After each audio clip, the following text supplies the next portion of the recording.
Le nouvel an, c'est dans quelques jours. Le président de la République reçoit les messages de vœux des institutions, des familles fondatrices de Bamako, des religieux, la reconquête de l'espace occupé, l'organisation d'élections générales ont été les deux sujets dominants.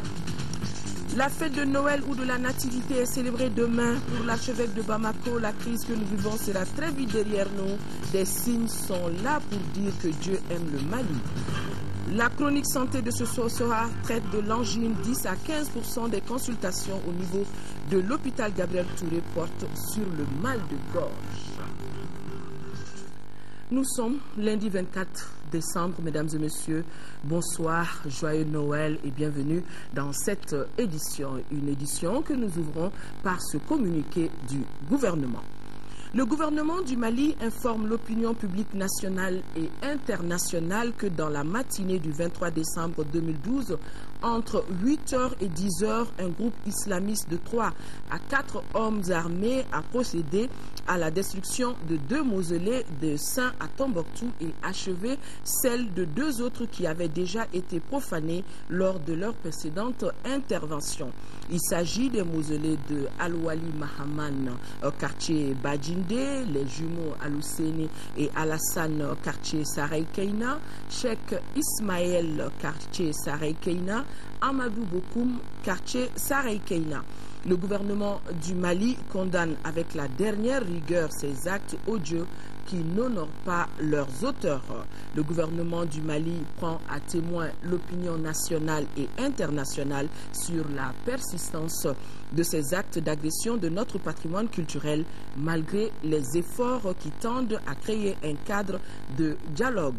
Le gouvernement du Mali rassure les populations du Nord, l'opinion nationale et internationale qu'il usera de tous les moyens à sa disposition pour assurer la protection et la préservation de notre riche patrimoine. Le président de la République par intérim a reçu ce matin les vœux de Nouvel An des familles fondatrices de Bamako, des autorités religieuses et du gouvernement. Dans les différents messages, l'accent a été mis surtout sur les 2 défis majeurs du moment, à savoir la reconquête des territoires du Nord et l'organisation d'élections générales. Et pour relever les différents défis, tous s'accordent sur la nécessité de se donner la main et de parler le même langage. Bourama Traoré. Présentation des vœux de Nouvel An au président de la République, une tradition respectée à la lettre, mais l'événement se tient cette année dans un contexte de crise institutionnelle et sécuritaire. C'est donc normal que les interventions portent sur cette double préoccupation. Pour le porte-parole des familles fondatrices de Bamako, la situation du Nord perdure. Les populations souffrent, il faut vite agir. Agir ensemble pour sortir le Mali de la crise.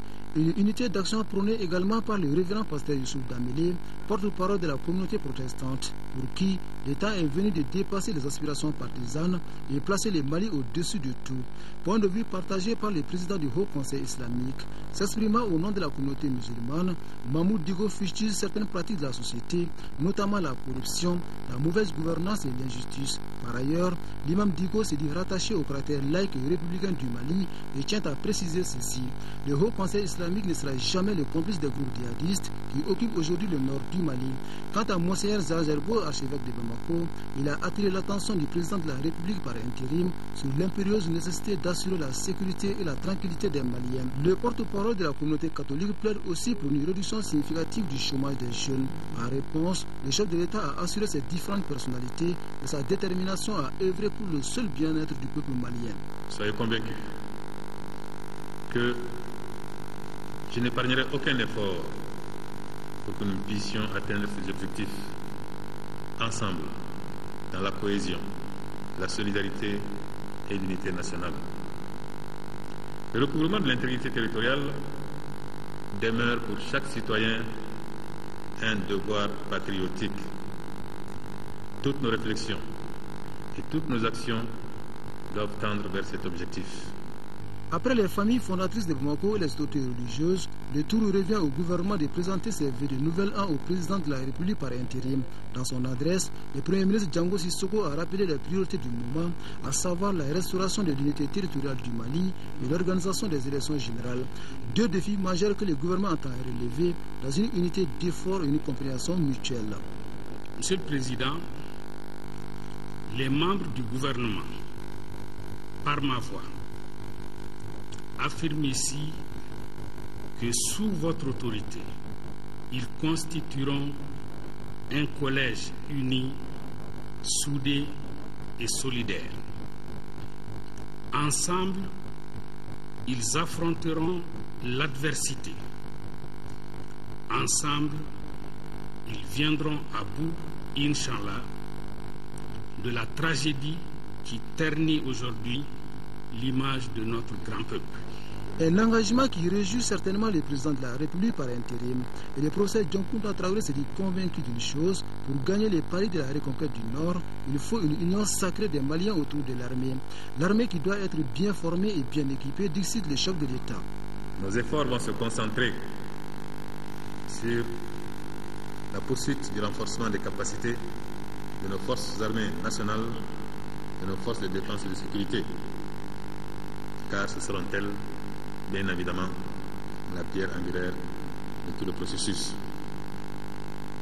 J'invite ici l'ensemble de nos compatriotes à faire une union sacrée autour de cette armée, désormais réconciliée avec elle-même, réarmée moralement et équipée à hauteur de souhaits et de missions. Le président de la République par intérim et ses invités se quittent donc dans l'espoir de se retrouver l'année prochaine dans un Mali réunifié, stable et plus démocratique. Des vœux d'autres institutions d'autorité indépendante au président de la République par intérim, c'était cet après-midi. Tous ont assuré de leur disponibilité dans la résolution de la crise. Le résumé de cette cérémonie avec Modibo Mariko. Un territoire occupé aux 2 tiers et les changements à la tête de l'État au même moment. Décidément, l'ombre de la double crise institutionnelle et sécuritaire aura plané sur la présentation des vœux cette année à Koulouba. Dans les discours des représentants d'institutions et autorités indépendantes, on y trouvait une analyse sans complaisance de la situation que tout le monde qualifiait de grave et préoccupante, en ce sens qu'elle a brisé les tissus sociaux et plongé notre pays dans une récession économique sans précédent. Cependant, reconnaissent les intervenants, notre pays doit trouver en son sein les ressources pour mieux y rebondir. La recette pour cela est toute trouvée. Il faut déjà mettre de côté nos divergences et retrouver ensemble l'unité d'action en vue de faire face aux objectifs de la transition. Je suis très heureux de constater que chacun de vous, à son niveau de responsabilité, mesure avec justesse les enjeux de la présente crise, dont la solution s'est définie en 2 points. Reconquérir les régions du Nord, tombées sous le joug des terroristes, des narcotrafiquants, par tous les moyens, y compris les moyens militaires. Organiser des élections transparentes, justes et crédibles. Je sais. Et il n'est pas permis de douter là-dessus que je peux compter sur votre soutien et votre accompagnement. Tout comme le Mali peut compter sur le soutien indéfectible de la communauté internationale. L'Assemblée nationale, face à la crise, a engagé une diplomatie active qui a eu pour cible les parlements européens, belges et panafricains. La Cour suprême condamne fermement l'occupation de notre territoire ainsi que les violations à l'égard des populations. Elle s'engage par la même occasion à appliquer la loi dans toute sa rigueur contre les acteurs des faits infractuels. Dans la perspective de l'organisation prochaine des élections, la Cour constitutionnelle rassure qu'elle veillera à la régularité des scrutins qui devraient aboutir au renouveau de notre pays et à l'affermissement de notre démocratie. La décentralisation est la meilleure politique pour que le Mali tourne dos définitivement à la crise, conviction du président du Haut Conseil des collectivités, mais à condition qu'elle soit cette fois-ci intégralement mise en œuvre. L'économie du pays a pris un coup et le Conseil économique, social et culturel, conscient du fait, organisera dans les prochains jours des assises nationales sur sa relance. Le vérificateur a exprimé sa préoccupation face à la destruction massive des documents administratifs suite aux événements de mars dernier. Au même moment, le bureau du médiateur renouvelle son engagement à jouer son rôle de recours du citoyen et de conseiller pour l'administration aujourd'hui plus que jamais. Le chef d'état-major général des armées, au nom des forces armées et de sécurité, les directeurs de services centraux, eux aussi étaient chez le président de la République par intérim. Tous ont souhaité des vœux de bonheur pour l'année 2013. La crise et le réarmement moral des forces armées et de sécurité ont été évoqués. Mahamadou Doumbia a suivi cette cérémonie pour nous. Pour cette fin d'année 2012, le chef d'état-major général des armées a présenté au nom des forces armées et de sécurité les vœux de bonheur et de prospérité pour l'année 2013 au président de la République par intérim John Kounda Traoré. Depuis le 17 janvier 2012, notre pays vit des moments douloureux à cause de l'occupation de 3 régions du Nord par des bandits armés et des narcotrafiquants.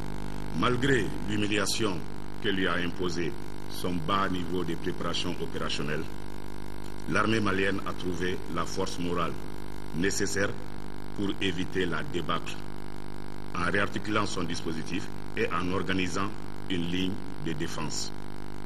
Vous comprendrez bien, après ces épreuves et face aux drames que vivent au quotidien les populations, que nous avons la vocation de protéger, nos nuits sont désormais longues. En dépit de toutes les difficultés rencontrées, notre armée reste debout et attend le signal pour reconquérir nos 3 régions occupées. Je réponds solennellement au nom de tous les compagnons d'armes. L'armée malienne est bien debout, les hommes aussi. Ils sont là, sur les lignes de défense, sur les arrières, et attendent impatiemment le moment propice et les ordres légaux pour aller à la reconquête de notre territoire et redonner à nos populations leur dignité et leur honneur bafoués. Les forces armées de sécurité et paramilitaires se souviennent de vos propos qu'elles ont accueillis avec fierté et espoir lors de votre discours d'investiture. Nous préférons la paix, mais si la guerre est la seule ici, nous la ferons. Nous la ferons avec notre armée remise en condition et en confiance. En réponse, le président de la République par intérim, John Kounda Traoré, a rappelé qu'une cohésion au sein des armées est plus qu'une nécessité. Soyez assurés que les nouvelles initiatives et actions mises en perspective pour 2013 dans votre allocution auront mon accompagnement et mon soutien total. À cet effet, vous pouvez compter sur ma disponibilité et celle du gouvernement de la République. Vous me permettrez cependant d'insister sur la nécessaire réconciliation de l'armée avec elle-même. Il faut impérativement qu'elle trouve les ressources internes nécessaires pour dépasser les dissensions internes qui existent, pour dépasser ce problème dit des bérets rouges et des bérets verts, car ce ne seront ni les bérets verts tout seuls, ni les bérets rouges tout seuls, ni les bérets beiges tout seuls qui remporteront la victoire au nord. Il ne faut plus jamais d'armes contre nous-mêmes, mais contre l'ennemi commun qui séjourne au nord. Nos armes ne doivent être utilisées que contre nos ennemis, ceux qui ont envahi notre territoire et qui tuent, qui mutilent, qui violent nos femmes et nos filles, détruisent notre patrimoine culturel et sèment la terreur et la désolation au nord. Au début de la cérémonie, une minute de silence a été observée en la mémoire des compagnons d'armes et des civils tombés sur le champ d'honneur. Après cette série de présentations de vœux au président de la République par intérim, une audience à la primature, le Premier ministre Django Sissoko a reçu en audience le représentant spécial de la CEDEAO dans notre pays avec Cheka Aboudou Touré. Il a été question de la tournée prochaine du chef du gouvernement dans certains pays de la CEDEAO et bien d'autres questions ont été évoquées. Cheka Aboudou Touré au micro de Alousseni Touré à sa sortie d'audience. Le Premier ministre m'a fait l'honneur de me recevoir parce que m'a-t-il dit qu'il doit entreprendre une mission à l'extérieur, notamment auprès des instances et dirigeants de la CEDEAO. Il a souhaité recueillir mes avis sur certains problèmes d'intérêt commun, de telle sorte qu'il puisse mettre à profit cette tournée pour en approfondir la compréhension. Mais j'ai surtout aussi transmis à M. le Premier ministre les félicitations du président de la commission de la CEDEAO, ses félicitations pour sa nomination, mais son appréciation aussi sur la manière dont il a abordé la formation de son gouvernement et des objectifs clairement fixés qui rentrent exactement dans les ententes de la CEDEAO. Et j'ai pu indiquer à M. le Premier ministre qu'une mission d'évaluation dans les pays fournisseurs de la CEDEAO a indiqué que la plupart des pays qui ont été pressentis sont fin prêts et que les troupes sont prêtes avec les équipements nécessaires que chaque pays est en mesure de fournir. Il reste que nous sommes dans le cadre d'une mission internationale sur la base du chapitre 7 des Nations Unies et que quel que soit le niveau d'après de la CEDEAO, nous sommes obligés de travailler dans un cadre conjoint, concerté, cohérent et nous espérons que la communauté internationale continuera de nous aider. Mesdames, Messieurs, vous le savez aussi bien que nous, demain c'est la fête de Noël, la fête est chrétienne, elle est célébrée chaque année par la communauté chrétienne. À la veille donc de cette célébration, le ministre des Affaires religieuses et du culte présente ses vœux à cette communauté chrétienne. Dr Yacouba Traoré est au micro de Adama Koulibaly. Chers frères et sœurs, chrétiens comme tous les monothéistes, d'Abraham le patriarche et père de la foi. Au nom du président de la République, chef de l'État, du Premier ministre, des membres du gouvernement et de tout le peuple malien, je saisis cette occasion exceptionnelle et merveilleuse de la nuit de la Nativité, 2012e anniversaire de la naissance de Jésus-Christ à Bethléem en Judée pour vous présenter mes vœux les meilleurs de bonnes et joyeuses fêtes de Noël. Que la paix de Dieu soit sur vous.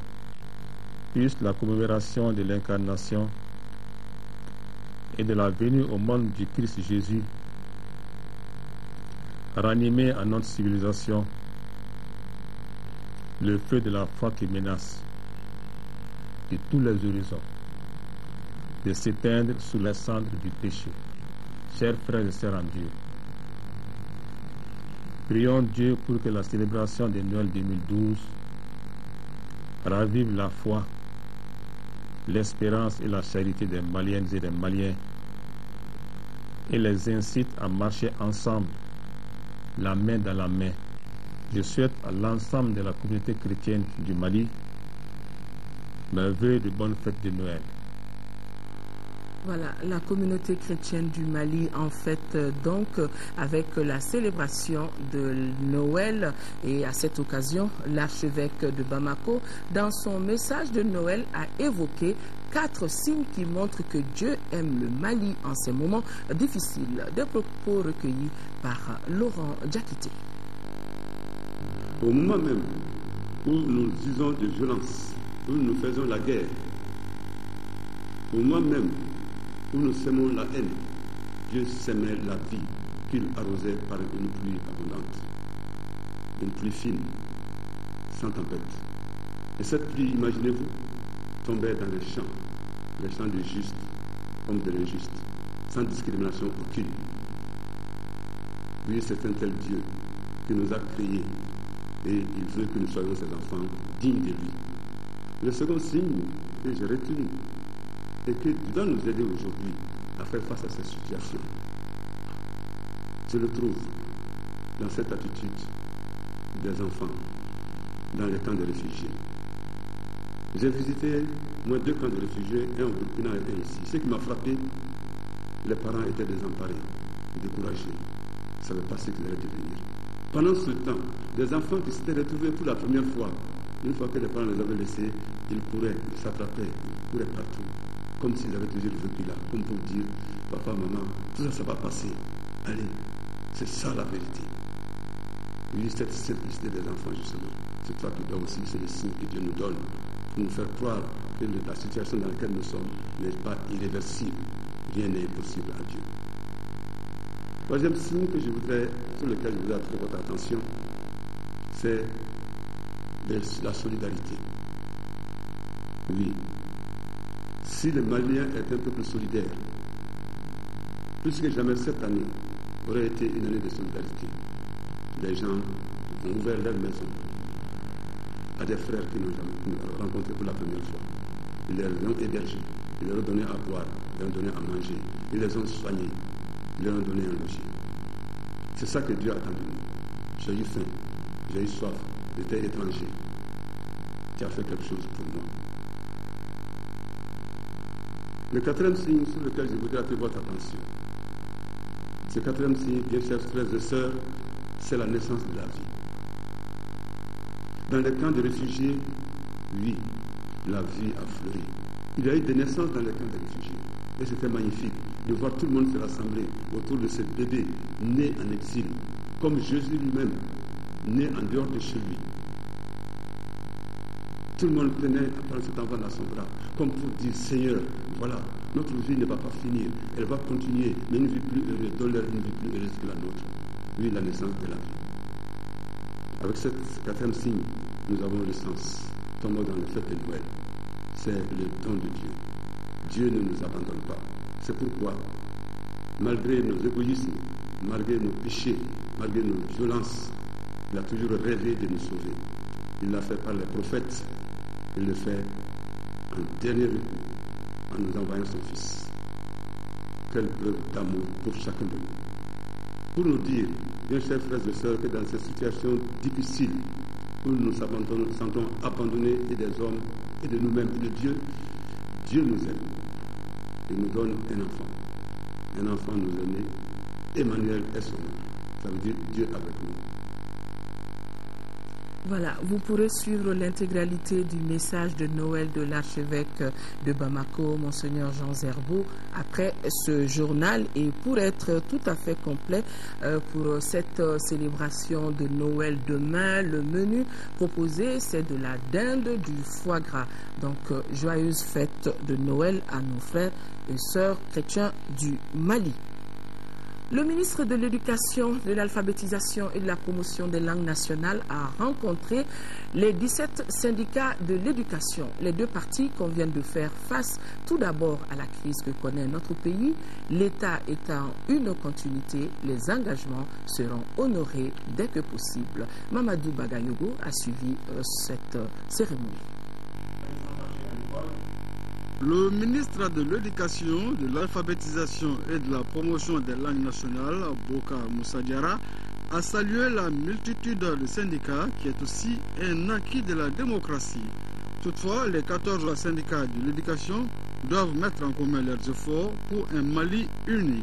Notre pays, notre bien le plus précieux que nous avons est occupé dans toutes les régions du Nord. Et ça, c'est le défi le plus important.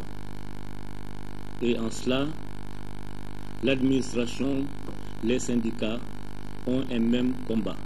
Certes, le gouvernement a pris des engagements, mais dans cette situation de crise, les syndicats seront faire preuve de patience. Il ne faut pas que nous nous engageons dans des situations qui vont nous enliser et qui vont nous faire perdre n'est-ce pas, de vue ce qui est le plus important, l'avenir de notre pays, l'avenir de nos enfants. Les syndicats comme les responsables de l'éducation doivent veiller à ce que la qualité s'améliore dans nos écoles, que les enseignants soient dans les meilleures conditions. Abondant dans le même sens, le secrétaire général de la Fédération du syndicat national de l'éducation et de la culture SNEC, Sidiki Diarra, et le représentant de la Fédération de l'éducation nationale FEN, Soumana Kalapo, ont rappelé que les intérêts du pays seront toujours prioritaires. L'espoir demeure toujours quant à la satisfaction des revendications dans un Mali apaisé.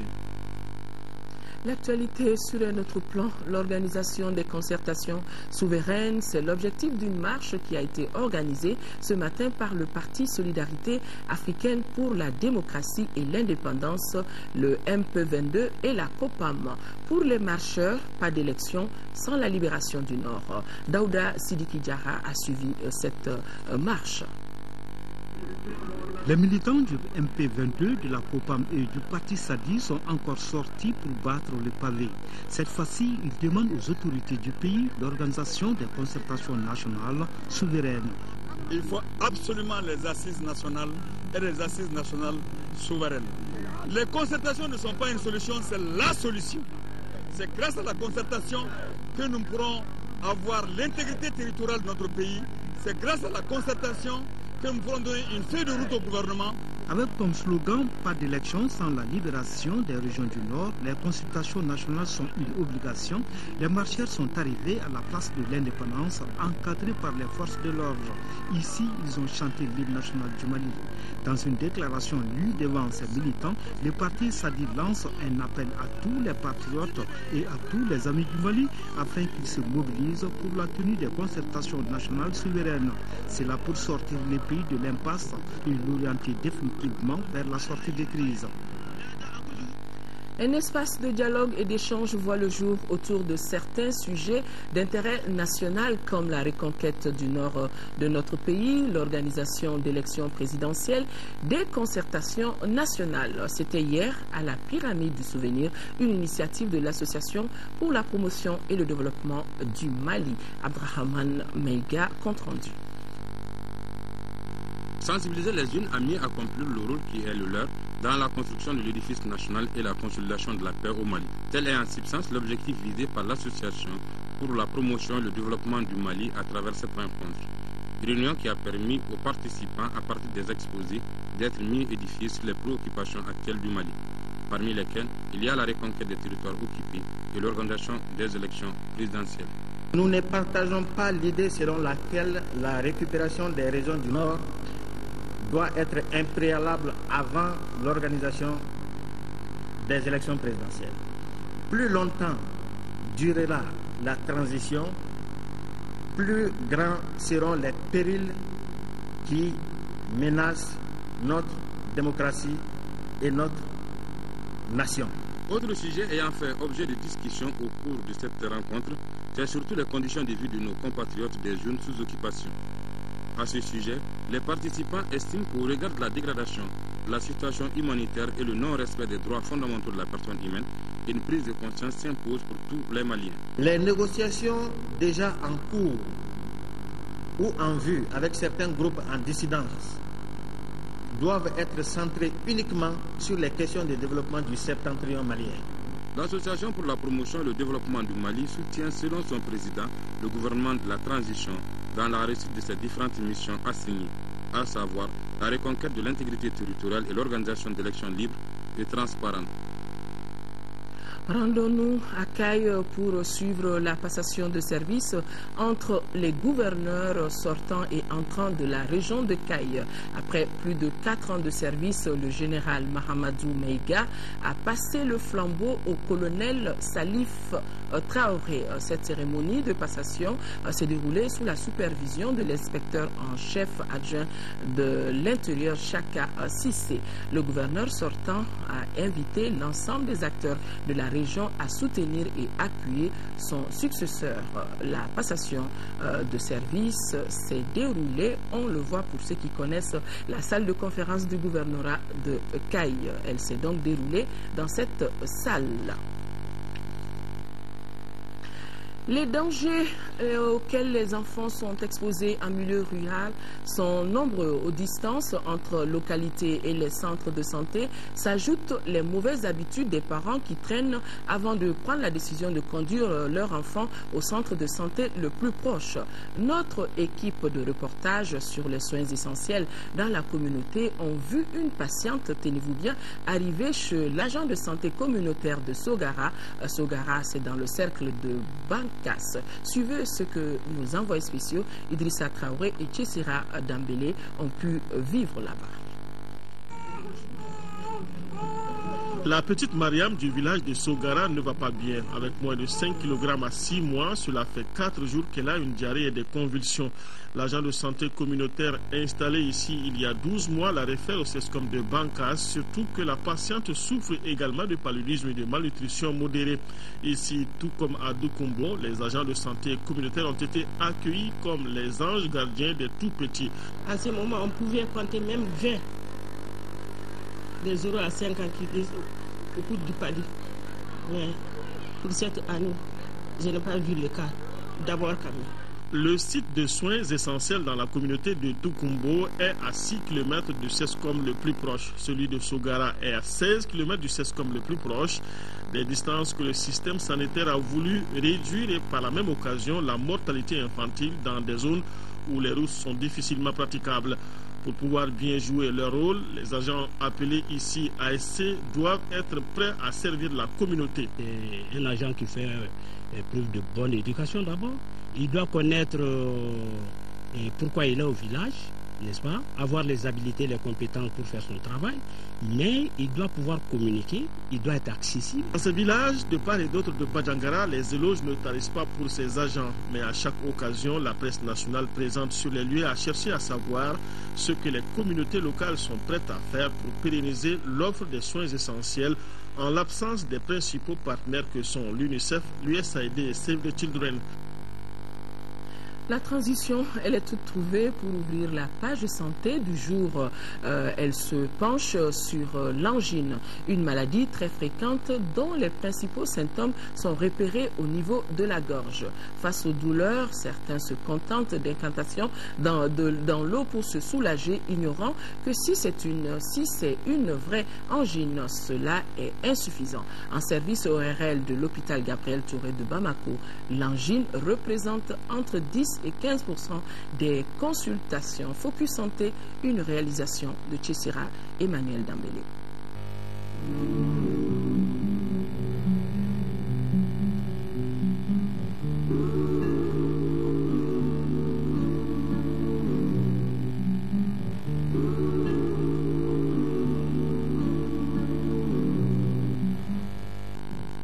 L'angine est une infection des amygdales. Ces organes situés dans l'arrière-bouche est perceptible à la base de la langue à droite et à gauche. Prise en charge en service d'autorhinolaryngologie, l'angine représente 10 à 15% des consultations en service ORL du CHU Gabriel Touré. L'infection et l'inflammation vont de pair. C'est beaucoup plus une infection, mais l'infection va entraîner une inflammation avec une douleur importante. Donc c'est un malade qui va présenter des signes généraux comme de la fièvre, des courbatures et surtout une dysphagie, c'est-à-dire qu'il a des difficultés pour s'alimenter, pour avaler. Parce que pour avaler, le bol alimentaire, une fois malaxé, mâché dans la bouche, doit descendre et ce sont ces différents mouvements qui vont entraîner des douleurs et c'est des gens quelquefois qui refusent de s'alimenter à cause de la douleur. Pas grand-chose à faire pour prévenir cette maladie puisqu'elle s'attrape à travers l'air que nous respirons. Parce que nous respirons par le nez, quelquefois même par la bouche, et des germes, n'est-ce pas, sont véhiculés, n'est-ce pas, dans ce trajet, et à la suite d'une fatigue générale, un surménage physique, intellectuel, prépare le lit de l'infection. Lorsque le sujet est fatigué, il est susceptible d'être plus malade qu'un sujet, n'est-ce pas, qui est bien portant.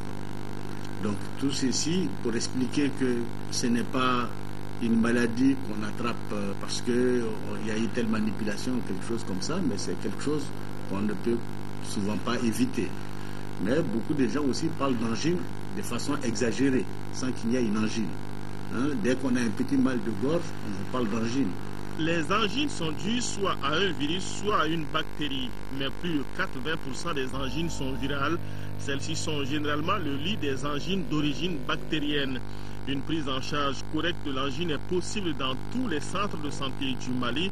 Non traitée ou mal traitée, elle peut aboutir à des complications fâcheuses loin de la gorge. Les complications, elles sont d'abord locales, au niveau donc, de l'amygdale elle-même qui s'hypertrophie, qui gêne un peu la déglutition, l'alimentation, qui peut entraîner une déshydratation parce que le sujet qui ne boit pas, qui ne mange pas, va se fatiguer. Ensuite, vous avez des complications locaux-régionales, c'est-à-dire au niveau de la région. Tout à l'heure, j'ai parlé d'une collection purulente qui va entourer l'amygdale et c'est un abcès au niveau de la gorge. Vous comprenez que c'est très douloureux. C'est quelqu'un qui ne peut pratiquement pas s'alimenter, qui aura un trismus, c'est-à-dire qu'il ne peut même pas écarter sa bouche, il ne peut pas brosser ses dents, donc il y aura une mauvaise hygiène bucco-dentaire. Et à partir de là, il peut y avoir une dissémination dans le sang de ces différentes bactéries dont on a parlé, et ça peut vous donner une septicémie et ça peut tuer le malade. En dehors de cela, vous avez des complications aussi à distance, complications au niveau des reins. Au niveau du rein, on a ce qu'on appelle des glomérulonéphrite aigus, donc qui peuvent aller jusqu'à l'anurie. Les malades ne peuvent même plus excréter de l'urine, et ça aussi, ça peut aller à l'insuffisance rénale, donc ça peut être également source de mort. Vous avez des complications rhumatismales, donc ce sont des douleurs articulaires au niveau des articulations, et le malade, à la longue, peut également avoir des complications cardiaques.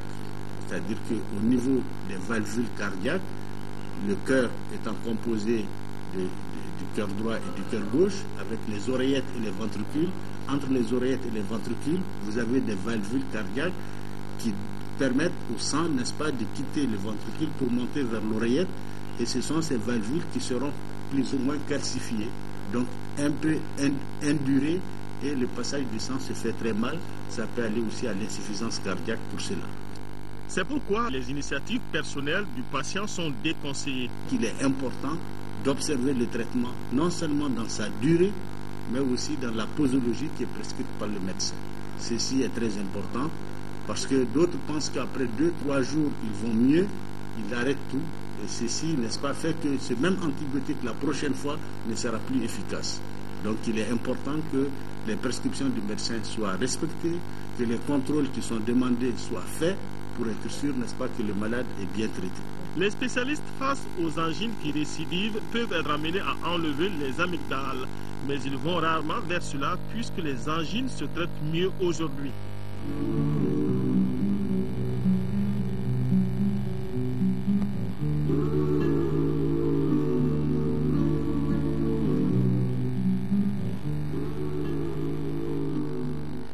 Mesdames et messieurs, avant de refermer définitivement ce journal, cette bonne nouvelle du directeur général du budget à l'endroit des fonctionnaires et contractuels des collectivités territoriales des régions de Tombouctou, Gao et Kidal, payés sur le budget d'État et sur billetage, que 2 pôles sont retenus pour le paiement de leur salaire du mois de décembre 2012. Pôle de Bamako pour les travailleurs déplacés des 3 régions à Bamako et environ. Au niveau du pôle de Bamako, les paiements se feront les jeudis 27 et vendredi 28 décembre à partir de 9h au lycée Askia Mohamed de Bamako pour les 3 régions du Nord.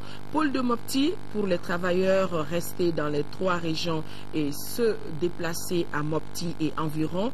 Au niveau du pôle de Mopti, les paiements se feront les jeudis 27, vendredi 28 et samedi 29 décembre à partir de 9h au gouvernorat de Mopti pour les 3 régions du Nord.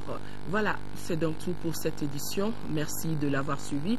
L'information reprendra ses droits demain 13h avec Mohamed Touré. Et quant à moi, je me ferai le plaisir d'être là à 20h pour l'édition de la soirée. D'ici là, merci de rester de cœur et d'action avec nos compatriotes des régions du Nord vivant sous occupation. On ne les oublie pas. Joyeux Noël à tous. Excellente nuit à tous. Au revoir.